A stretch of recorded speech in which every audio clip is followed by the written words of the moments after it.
Cuba, it's me. Welcome to episode 214 of the W.I.L.L.I.W show, which stands for Wrestling is Life. Life is Wrestling. Today's episode is titled In Your Face.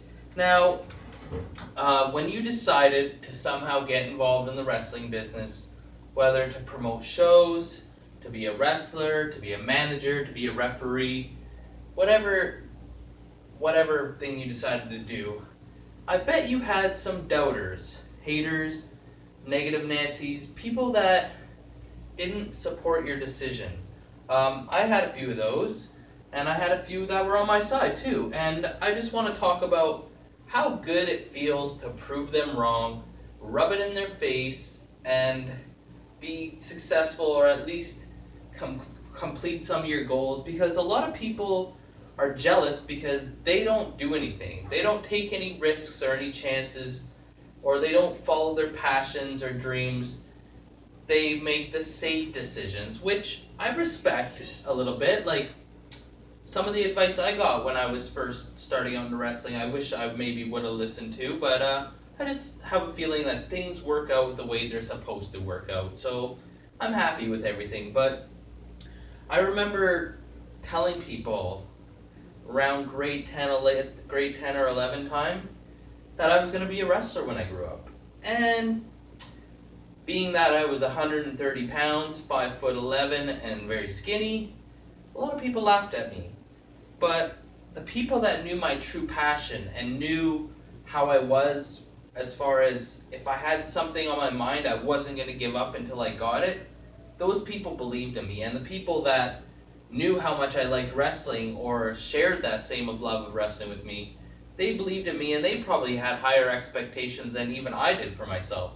But there was a lot of people, I don't know if they doubted me, or they just maybe thought it wasn't a wise career choice and that maybe I should go to school or get a trade and make sure I'm looking out for my future. But I didn't want to have regrets. I didn't want to be 40 years old and say, man, I've loved wrestling my whole life, why didn't I go for it? So when I first started toying with that idea that I was going to be a wrestler when I graduated, like I said, I had some people that supported me and some who didn't. And I got a lot of good advice, although I wasn't willing or ready to take it, or I just couldn't live with myself. I had to do what I felt I was destined to do.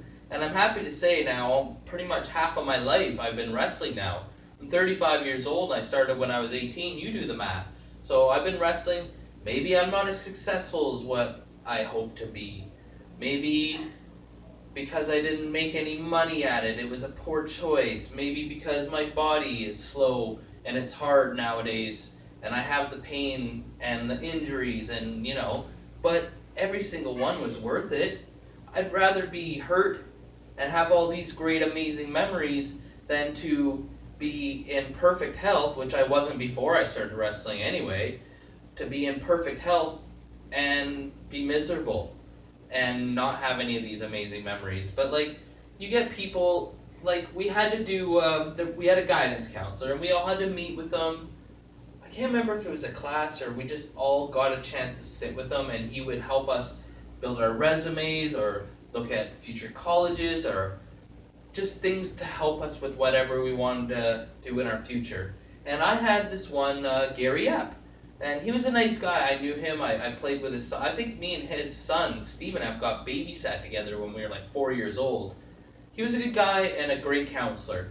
And he thought I was just joking, or it was just one of those things when you're 5 years old, I'm going to play in the NHL. But I never said, hey, I'm going to be in the WWF. I just said, I want to be a wrestler. When I graduate, I'm going to go to wrestling school. And it's probably just something that he had never heard before, and it probably just seemed something like the odds are not very good, you're going to get hurt, you're not going to make a lot of good money, and then where are you going to go? You're going to be a vegetable with no education other than a grade 12, and what are you going to do then?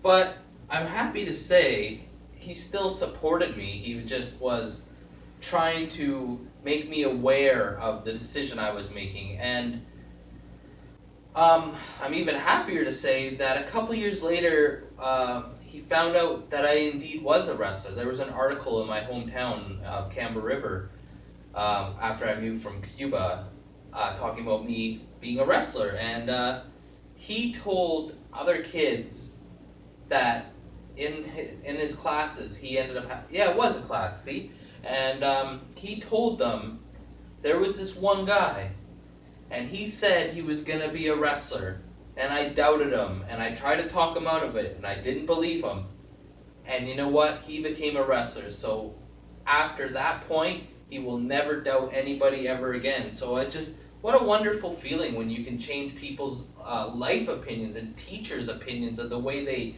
teach and the way they do it.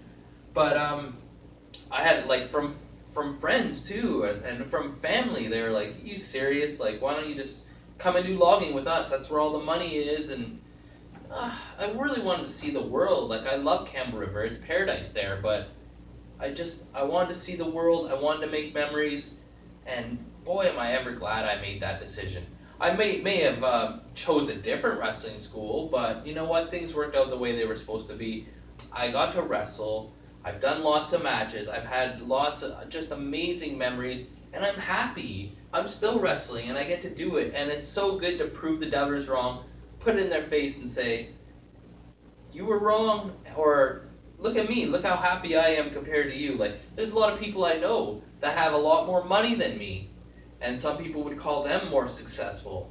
But if the key to life is being happy, then am I not more successful? Because I'm happy, and I wouldn't change anything for the world. And there's a lot of people that are getting to be my age, and they're like, oh man, I didn't do anything. And I think a lot of it is just jealousy, as I was saying earlier. People are too scared to take risks, and people are jealous of people who are actually trying something. And whether you succeed or fail, you have to try. How can you look in the mirror and know that you did not try at something? But yeah, a lot of my family was very discouraged about the idea. They still don't bring up wrestling when they talk to me, even though they know that's my whole passion is wrestling. That's my whole life, and a lot of them will not even add my Elian account on social media or whatnot. But you know what? That's fine. And they think, oh no, you're gonna get hurt, or why are you doing this to your body? And especially now, you have a cameraman to look out for. So does that mean I'm gonna live the most boring life? I think that I'm teaching my cameraman that you have to go for what you love. If I just sat around and read books all night and didn't spend time with him, but I had no hobbies or goals of myself, I think I'm showing him, look, you can do whatever you want to do, and you can do it pretty long. Like, I'm 35 years old and I'm still doing this. So I just want to talk about that. I want to get other people's opinions. What did your family and friends say to you? When I do the interviews with people that I've done here, that's one of the first questions. I always ask them if they always loved wrestling since they were a kid, and what did their parents or family think when they decided they were going to get involved in wrestling. But I want to hear from the viewers too. What did your family and friends think when you said that you were going to get involved with wrestling? Has their opinion changed over the years? And has any of them taken their words back, or said that they were wrong, or said how proud of that you were for not listening to them? Because as always on the W.I.L.L.I.W show, like or you get a leg drop, comment or you get a clothesline, subscribe or you get a suplex. I'm your host, Elian Habanero. I love wrestling. Cuba!